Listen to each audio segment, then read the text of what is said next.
अस्सलाम वालेकुम दोस्तों की हाल चाल दिल पे होता पंजाब टीवी।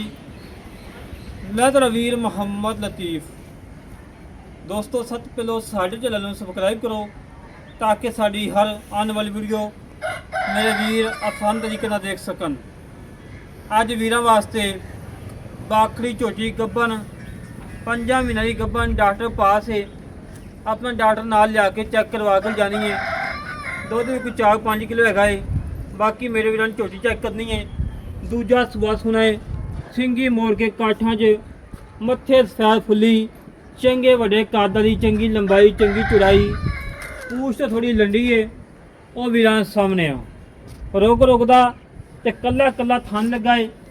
और पशम मेरे वीरां चेक करनी है। पूरे जिसम के 4 इंच पशम है और सिंगी इस तरीके नाल जिवें 1 साल की कट्टी होंदी है। और माशाअल्लाह लाजवाब हीरा है, बिल्कुल घरेलू है, किसी व्यापारी को नहीं, किसी खिलाड़ी को नहीं। माशाअल्लाह बूथी बड़ी प्यारी है। और पशम मेरे वीरां चेक करनी है। पशम पूरे जिसम के 4 इंची चारे खोल घोड़े संभा में गोल खोद ने। और मेरे वीरां ने तसलियाँ करदियां ने। तसलियाँ कराना साड़ा काम है, जानवर देखना मेरे वीरां का काम है। कांड पदरी पुट्ठा चंगा चौड़ा और खुदा चंगा चौड़ा। और मेरे वीरां ने वक्खी चेक करनी, वक्खी छोटी, कद चंगा, लंबाई चंगी, चौड़ाई चंगी और नस्लदार चंगी। और अल्लाह के हुक्म नाल रेट फुल प्यारां वाले महबतां वाले ने, चाकतां वाले ने। कोई 3 नहीं, कोई 3.5 नहीं। अज मुल वो ने जेड़े लैने ने। अज वीरां नाल प्यार करने ने, महबतां करनियां ने, चाकतां करनियां ने। और मेरे वीरां ने तसलियां कर लैनियां ने। और मैं छड़ के वहाई यार, छड़ के टोर फेंक के तसली करवा देने। कोई सदनवा, कोई कंडा वगैरह किसी किस्म का घाटा वादा मेरे वीरां सामने आ जाए। घरेलू झोटी और पहले सूरी कट्टी मौजूद है। दूजा सुबह हुण सूना है।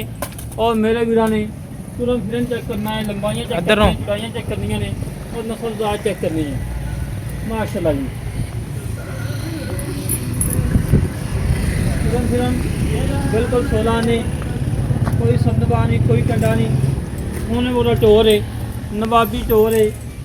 और अल्लाह के हुक्म नाल जबकि मजीद रिटेल वाले मालकां कोलों की हिसाब किताब है, की रिटेल। अस्सलाम वालेकुम जनाब। भाजी की हाल है? अल्लाह दी रहमत। की नाम भाई? अमजद जी। भाईजान झोटी कितना सुबह सुनती पई? दूजा भाईजान। दूजा सुबह सुनती पई। किन्ने महीने की गब्बन है?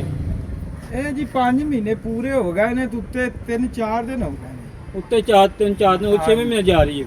ਹਾਂਜੀ 6ਵੇਂ ਚ 6वां महीना शुरू हो गया है। जी, जी। कोई नुक्स है अब? ਨਹੀਂ ਜੀ ਕੋਈ ਨਹੀਂ पूछल तो दवा हो कोई नुक्स है अब? ਕੋਈ ਐਬ ਨਹੀਂ ਜੀ। 3.5 ਲੀਟਰ ਦੁੱਧ ਦੀ ठीक हो गया। ਹਾਂਜੀ। दुध भी एक टाइम मिलदी 2 टाइम? ਇੱਕੋ ਟਾਈਮ ਹੀ ਮਿਲਦੀ ਜੀ, ਸ਼ਾਮ ਦੀ ਸ਼ਾਮ। शाम दी शाम। ਹਾਂਜੀ। सोनी गल की है। कोई नुक्स है अब हो? ਨਹੀਂ ਜੀ ਕੋਈ ਅੱਲਾਹ ਦੇ ਹੁਕਮ ਨਾਲ ਕੋਈ ਨੁਕਸਾਨ ਨਹੀਂ। कोई नुक्स है अब नहीं ਹਾਂਜੀ।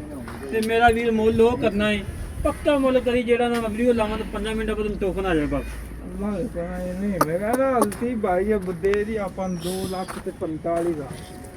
2,45,000 दी। 2,45,000 जो प्यार है ਤੇ ਪਿਆਰ ਮੁਹੱਬਤ ਕਰਤੀ। 2-4 हज़ार दी हो जाएगी। ਨਹੀਂ ਕੋਈ ਨਹੀਂ। ला देगा ਨਹੀਂ ਅੱਗੇ ਹੀ ਰੇਟ ਪੂਰਾ ਜਾ चलो माड़ा मोटा कर लगी। ਠੀਕ ਹੈ। ला दोस्तों भाई ने गल्लां सुन लियां ने। 2,45,000 मुल है। 5 महीने की गब्बन, दुध 3 किलो। ਜਿਹੜੇ ਵੀਰ ਨੂੰ ਪਸੰਦ ਆਵੇ ਸਾਡੇ ਨਾਲ ਰਾਬਤਾ ਜੋ 306 51 10 914। ਇਹ ਕਾਲ ਨੰਬਰ ਹੈ, WhatsApp ਨੰਬਰ, ਈਮੇਲ ਨੰਬਰ ਹੈ। ਇਸ ਤਰੀਕੇ ਨਾਲ ਆਪਣੇ ਵੀਰ ਨੂੰ ਇਜਾਜ਼ਤ ਮਿਲਾਂਗੇ। ਇੱਕ ਅੱਛੀ ਵੀਡੀਓ ਦੇ ਪਾਕਿਸਤਾਨ। ਅੱਲਾ ਨਿਗਹਬਾਨ।